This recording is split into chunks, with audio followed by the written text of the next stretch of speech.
I love how accepting everyone is. I love how like no one is judgmental in the culture, and like there's a very strict concept of respect, which I really appreciate. I mean, you go to a normal nightclub and you got all the guys dancing up on you. I'm like, don't need any of that. Support us on Patreon for the bootleg video of this interview and see it unedited as it was recorded live. I am not average, I am not ordinary, I am a masterpiece, you know I do it for me. Hi guys, I'm Zoe Page and welcome to an Unzipped interview all about latex fashion. Yay! And today we have the absolutely stunning Witchy Pixie. Hi guys.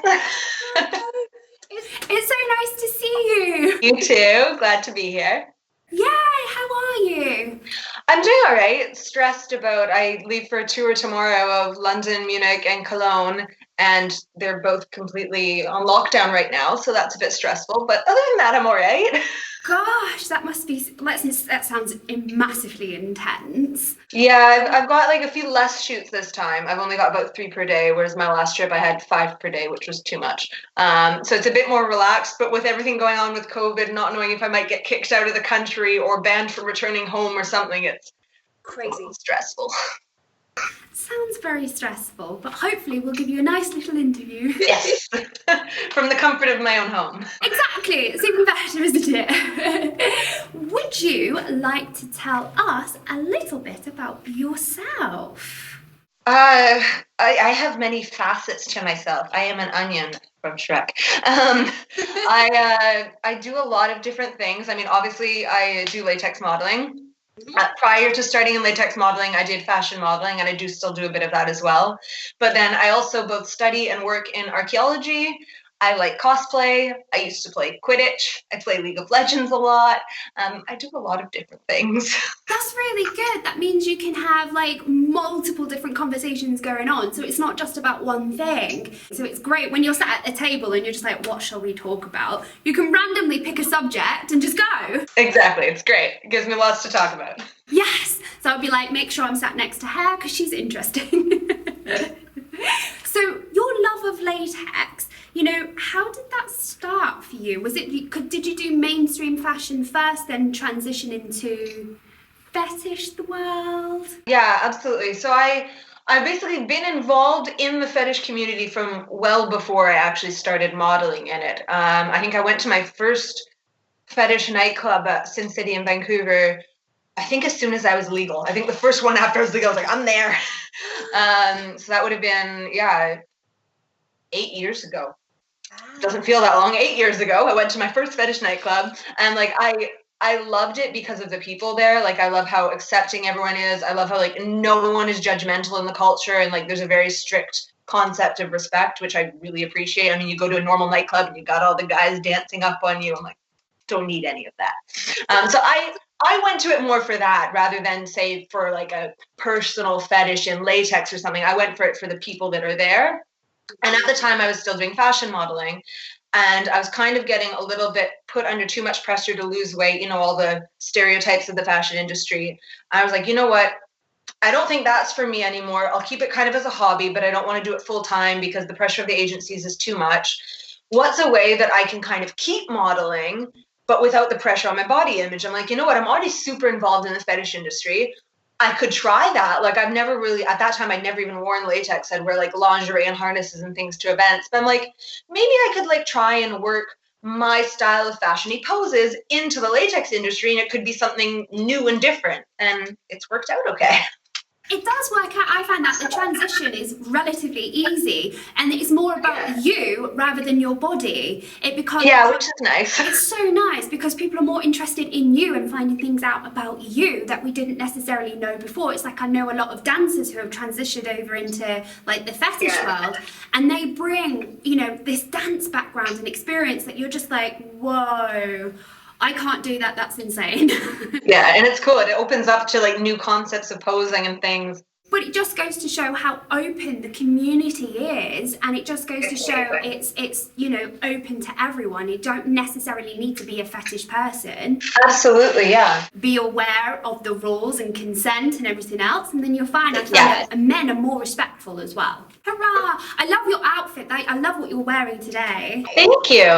Thank you. I'm wearing the top and bottom. These matching bits are from Sublime Berlin in Berlin. And this top is from Latex here in Rome. Very, very nice. What would you say is your favourite type of latex? Do you prefer like dresses or cat suits or leggings? I think it kind of depends. I like two kind of, not extremes, but I like two different styles. I like the very like fashiony latex, so like Mr. William Wilde, very like you turn a high fashion cut, but you do it in latex. I love that style. And then I also really love like the really heavy harnesses. So like Deadly Couture's harnesses, but over colored pieces. So like a little jade bodysuit, but with like really heavy black harnesses over top. I like that. Oh no, so it's like it's the different transition. It's how like latex is becoming more fashionable, and you know all the celebrities seem to be wearing it now, and people seem to be more accepting. Whereas latex was like, latex, what is it? Exactly. Well, a top like this I could even wear with like my jeans, and it looks like a normal outfit. Like it's not taboo at all. I don't think many people will be that brave, but you never know. But that's all about the experiment and exploring with yourself. Exactly. What does latex feel like to you to wear? When you're wearing it, how does it feel? This is always like the most shameful, embarrassing question as a latex model. I'm not a huge fan of it. I find it really uncomfortable and like awkward to put on. I love the way it looks, but like so many latex models, they get into latex modeling because they genuinely love wearing latex. Whereas for me, I'm like, oh, well, gotta put my latex on now. I love that because it's like the amount of times I ask this question to many different girls, you know, the response is generally the same. Everyone feels the same. It's nice and refreshing to know that someone actually is like, I love it, but... Yeah, but it's a hassle. It is, because if you're not in the mood, or if you're finding the lube isn't working, or you haven't got enough talc, actually latex is a very tricky material. Yeah, very difficult, but it looks so good. The final product, it's worth it. Absolutely.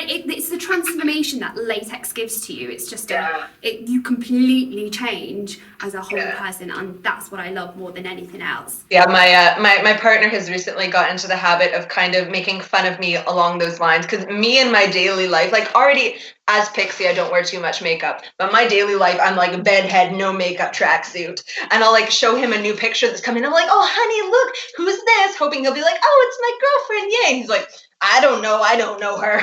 But I think it's true for all of us. I mean, when none of us look like this on a regular basis. I mean, when I'm not working, I'm exactly the same. You know, you lounge about with your hair scrunched up and no makeup on.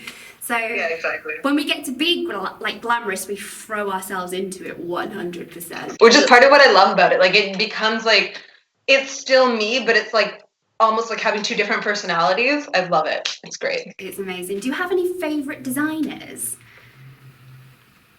Again, it depends on the style, really. Like, I love William Wilde and Deadly Couture, who I already mentioned, for their respective things. I also really love Antidote, who does like the super intricate things. And again, it's not something that I would necessarily wear as much in my personal wardrobe, but I love it. Like, it looks so cool. They're so intricate. There's nothing else similar to it on the market. I don't know. I just love anyone that makes something different from the usual staple pieces that you see in a lot of collections. Well, it's the standing out, isn't it? Because there's so many of us. There's so many wonderful models. It's like, how do I stand out even more?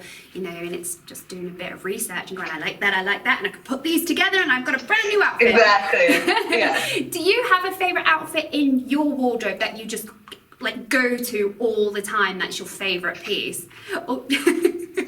Like, I'm looking at my suitcase because I have it all laid out because I'm leaving tomorrow morning. I'm trying to think. I have a biker jacket from Rubber Cherry Doll, I believe they're called, or Little Rubber Cherry, something like one of the two. They've changed their name, and I can't remember which is the original and which is their new one. Something like Little Rubber Cherry. I have a biker jacket by them that I love, but it's still in Scotland. And then I have a couple pieces that I haven't actually had the chance to wear yet from Kat's Little Factory. Like, I have a face harness from her that I really want to wear, and a bigger like head harness as well. but I haven't had a chance yet because they were delivered to my address in Scotland right before lockdown happened. So. Oh, it's so tricky, isn't it? It's just doing this whole lockdown thing and trying to get organised and at the same time not lose your sanity. It's insane. I have things spread out across 4 different cities with about 8 different friends right now and trying to remember who has what, where I'm like, I need this piece for this shoot. Who do I need to ask to mail it to me? That's hard. That sounds so tricky. Frustrating. How often do you wear latex? Only when I'm shooting, really. I'm trying to start wearing it a bit more just so that I can shoot content at home. I think it'll probably help once I have my whole wardrobe here as well. Most of it's up in Scotland right now.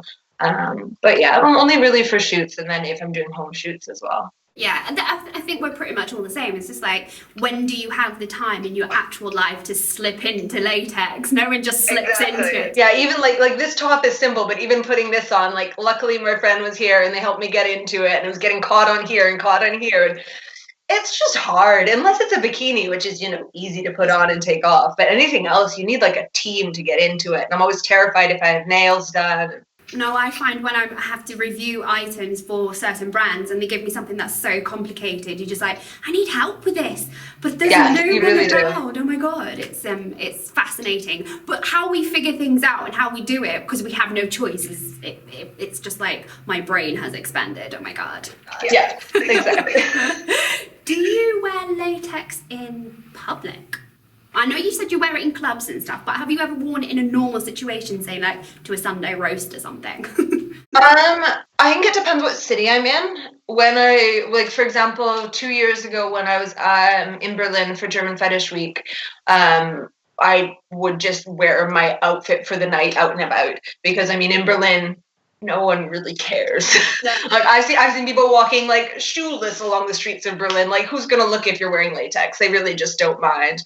Here in Rome, I don't think I would, just because they're a bit more prying eyes type. Like you'll have guys catcalling you on the streets even if you're in a hoodie and leggings, and it's just not enjoyable. But it just depends on the city. If I'm in somewhere that it is more or less accepting, even in London, I probably would in the right time of year, but. Here in Italy, not so much. No, it really does depend on the country that you're in and how open-minded they are. Because there are some places in Europe where you're just like, oh no, this is very small village. Better put some normal clothes on. Yeah, exactly. But I find once I have gone out in public wearing, something a little, you do get the stares, but they also come up and like, what are you? And you're just like, I'm a human being. Yeah, like I do love that. And like I've shot full rubber outdoors in Berlin as well. And it is like liberating in a way. Like it's really cool to be like, yeah, I'm wearing this, so what? But I wouldn't do it in Rome. Like even just shooting outdoors, even fashion in Rome, shooting outdoors is frustrating because the amount of crowds that come around you and they're like all looking at you. And like there's good attention and there's like borderline creepy attention. The good attention is fine. just not unwanted attention. No. Exactly. No, it's the same in Spain. When I shoot out in Spain, there's some parts of Spain people are just like, they don't see this every day. So it's tricky. It's very tricky. Now, you have to tell me, what was it like winning the top UK fetish model? Oh my god, that's such an achievement. Thank you. It was amazing. It was crazy. I'd been really hoping for it. I've been really excited for it since I think it was December when we did nominations, because voting was I think January through February, and then we were supposed to get the results in March. So the wait ended up a bit longer this year than expected, and I was just so like hopeful for it, fingers crossed. Like it was something that I really wanted. I really like cared about it, and so yeah, when I heard the results, I was very excited. It's your work, it's everything that you've done, and it's been recognized, and to get an award for that, I can imagine it's just so overwhelming. Exactly. And I think for me part of it is because I worked in fashion full-time for 5 years, and I would literally study posing, study my runway walk, study expressions for 2 hours every single night. And in my 5 years in that industry, I never really got recognized. It was like I would work my butt off, but because I was a little shorter, because I wasn't as thin as the other girls, because I had tattoos, obviously much less than now, but a few tattoos, there was always something wrong with me. Like they would always be like, oh, we'll accept you even though you're a little short. And to come like into this fetish industry, have only been doing this for 2 years and already be recognized, not for the way I look, but because I work hard in this industry and I try to do a good job. It's just really rewarding to finally actually feel recognized for the effort that I put in. I think a lot of girls who are coming into this industry don't realise you do have to put in that hard work. If you put in that hard work and you persevere, it does pay off. People will start turning heads, and it's all down to your business mind. So you've got it already because you've already done it for like mainstream fashion. So you've already got that mindset. Now you just adapt it to different situations, which you've done, and you won. Yay! Thank you. Which is great. So I hear you talking about Scotland a lot. Are you based in Edinburgh? But it sounds like you're based everywhere. Yeah, I'm like, that's a good question. I wish I knew the answer. I grew up in Canada, in Vancouver. Started both modeling and going to fetish events in Vancouver. Then after graduation from university, I moved to Italy for archaeology, obviously. Lived here in Rome for 2 years. And then I moved, in theory, to Edinburgh for a year, because there a master's only takes a year and here it takes 2 years. So I was like, oh, then I'll get it done. I'll have it under my belt. I'll come back and I'll be able to find better, higher paid work because I have a master's. Of course, COVID happens and my year in Edinburgh has now been extended until next year because you can only write your thesis from May until August, and I didn't have access to any resources this May, August. So I'm still technically a student at Edinburgh. My visa is for Scotland, but my partner and my life and everything is in Rome. It doesn't really make sense for me to live in Edinburgh because I'd have to pay for rent and everything, and there's no way to work right now. So I'm currently living with my partner in Rome, but technically my residence is still in Scotland. We're figuring that out. That is a lot, isn't it, to handle? It's very stressful because if you're already a European citizen, it doesn't really make much of a difference because, you just pop off to any of the countries. But as a North American, I don't have any citizenship outside of Canada yet. So I have to be very mindful of, do I actually have a visa? Am I able to legally stay here? When do I legally have to leave the country? And with COVID in the middle of things, it's like, okay, how do I legally leave the country? Technically to renew a visa, I have to go home to Canada. But that costs $2,000 each way. I don't have the money or the time to go back and forth there. It's insane. Yeah, well, I live in Spain, but I work in the UK, so I fully understand. Like you said, you have everything spread all over the place. Yeah. And it's making sure that you're organised enough to do your shoots, especially when you're doing latex shoots. Latex is heavy. It's really, really heavy, and people find that really surprising when you're going to a different country and you've got a suitcase allowance already, and it's just being organised enough where can I wear this piece, how can I make it last all week, and how can I add different accessories so each photographer I work with has got something different. Exactly, especially when a lot of the designers, justly so, but only want their stuff to be shot with their stuff. And you're like, but this necklace from so-and-so would go so well with this, and then it would be something different, but I can't put them together. No, it's so tricky, and it's just purely organisation and asking beforehand, and you're just I find when I'm travelling and I've got so much latex, and then I have other work to do that isn't latex that I've got to add in it as well, and you'll see it just explodes. And at the end of the tour, the beginning of a tour, it's perfect, it's organised, it's neat, and it's tidy. End of the tour, big old explosion. It explodes everywhere. But I have a UK wardrobe and I have a Spanish wardrobe, and just going between the two. So I fully understand how you feel, because I go through all those trials and tribulations as well, and it's just, it's a nightmare. You're just kind of like, oh God, how are we doing this? How? No, I'm the worst when I tour, because especially if I know I'm only shooting latex and lingerie, I will just bring latex and lingerie and then bring one, maybe two normal outfits, and just literally for 2 weeks wear the same thing, just change my underwear underneath. I'm only using it to go between shoots.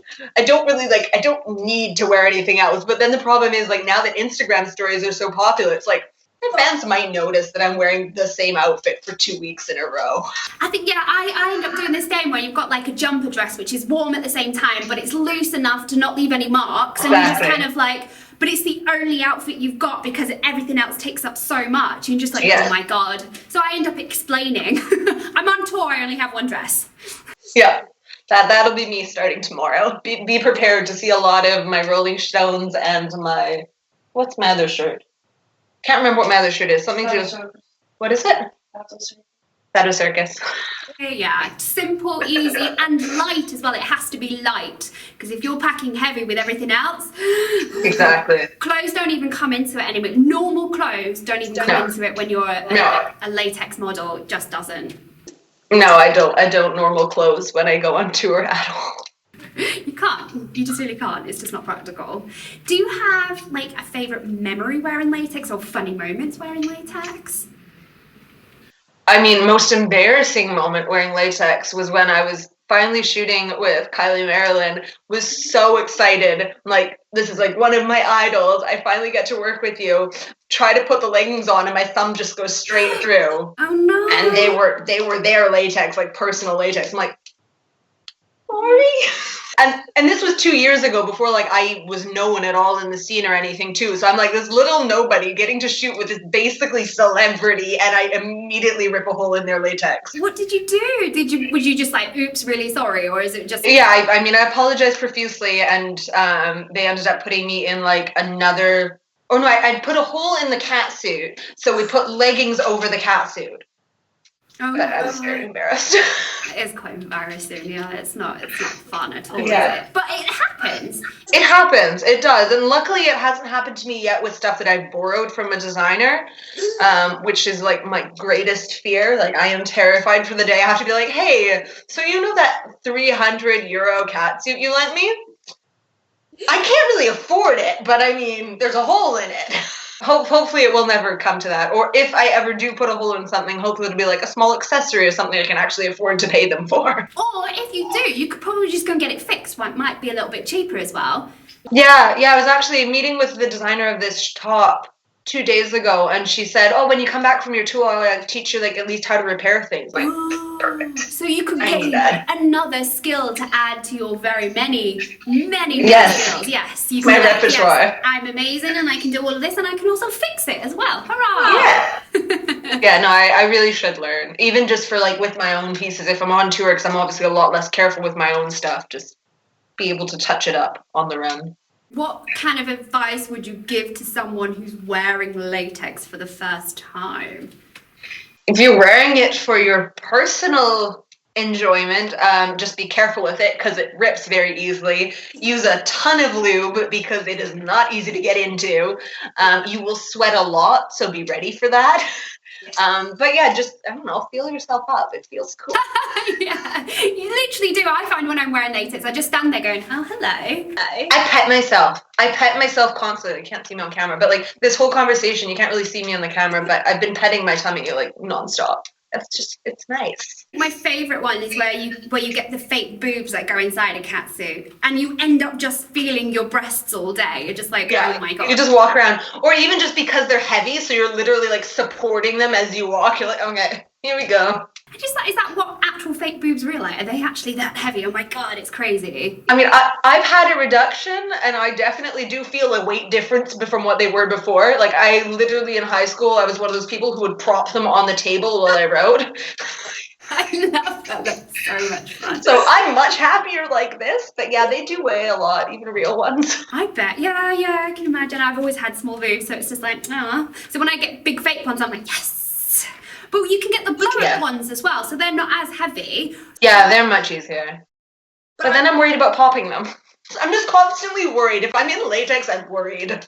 It's gonna ruin it in some way. You just play at the bongos on yourself with the inflatable ones. You just like, la la la, there's a party on my catsuit. I love it. It's so, you can, it's just a whole adventure in latex and you can go anywhere and do anything and there's so many different varieties. I love it. Whoa, it's great. So where can we find you online? So do you have a website, social media? Yes. So mostly for my work with Pixie, I mostly just use Instagram as my main platform, and then I have, so that's Witchy_Pixie, and my Twitter. I have a Facebook page. Just search Witchy Pixie. I'll come up. Those are the ones that I update mostly. I'm starting to transition my old-fashioned website into being a more inclusive website that also will have latex, but that's not done yet. But once that's ready, I'll share the domain on my Instagram. Because I can imagine, like, when you have all these different platforms, I know I struggle a little bit. It's like, because you communicate with different designers and different people on different platforms, you're just like, you have to, you're going through like different, like several different inboxes, and you're just like, oh my God. It's insane. I have 7 different Instagrams, 2 different Facebook profiles, 4 different Facebook pages, 2 Twitters, Purple Port, and Model Cartai. That's a lot. That is a lot. So organising yourself through all of that. So if a new model was coming in, how would you recommend like sorting that out? Because I know I have my own way of doing things, but if you're a new model coming in, how do you stay organised with the many platforms that you have? The thing that has been like crucial to me going through, because I travel a lot as well, and especially if you're planning to travel as a newer model, make sure that you make master lists. So I have on Google Docs, I have my fashion ones, and on Word, I have my fetish ones. But I have photographers, designers, other models, makeup artists for fashion work. You don't really need one for fetish work. But I have like all my lists divided. And then it goes by country, and then next to each name, it has in the brackets the city. So if I'm going to Germany, I go down my list, I select all of the Berlin, and I send them all a message. The same message usually. But yeah, that way it's just everything is in one place, and you know like where to go, and you just slowly add to them. Anytime I encounter a new photographer, someone I want to add to the list on social media, I just screenshot their page, and then I add it to a to-do file on my computer, and I slowly go through those, and I just add them to the respective list. Yeah, God, that's so organised, isn't it? Yeah. It's so organised. I have a different system, which is just like, it's all in my diary, and then when I'm going to that certain country, I just email everyone and just like, I'm coming. Yeah, no, mine, I mean, my fetish one is only up to like, I think 7 pages or so, but my fashion one, I've at this point been in fashion for 7 years, so it is a very, like I think it's a 23-page document, so it needs to be well divided. It sounds very, very hectic, and I'm very impressed. So it's just, for me, like there's lots of new models coming in, or they're trying out anything for the first time. It's just good to know that we do have a system. We're not just walking into a situation not knowing. We are knowledgeable. It's so much work. Everyone's like, oh, that's so cute. You just like get ready and you show up. I'm like, no. Like in the past 2 months, I've only worked for 2 weeks a while ago, and then the 2 weeks that are about to come up. But I have every single morning been spending copious hours on my computers trying to sort everything out. Because in fashion, you have an agent that does it for you. Yes. In fetish, you don't have an agent. You have to learn to do it yourself. Yes. But it's the admin that goes with it as well, and staying in proper communication, because everyone reacts differently. Yeah. It is a lot of hard work, and I think a lot of people don't realise, like you said, they just see a pretty picture, and it's like the work that goes behind the picture. Yeah. It's pretty intense. Absolutely. It's been absolutely amazing talking to you. You're such an inspiration. It's been amazing. You're wonderful. So thank you so much for joining us. It's just nice, and it's just so lovely just to talk to another fellow model about, modelling, especially in latex. Yay! Awesome. Thank you so much. I really enjoyed having this chance to talk to you guys and get to know you a little bit better personally as well. It's good. I like it. You've been fabulous. Thank you so much. It's been a joy. If you want to see more latex, visit LatexFashionTV and follow us on Facebook, Twitter. I think we have every platform under the sun possible. Come and have a look and join us. I'm Zoe Page, and thanks for watching. Yay! Thank you for supporting our Patreon.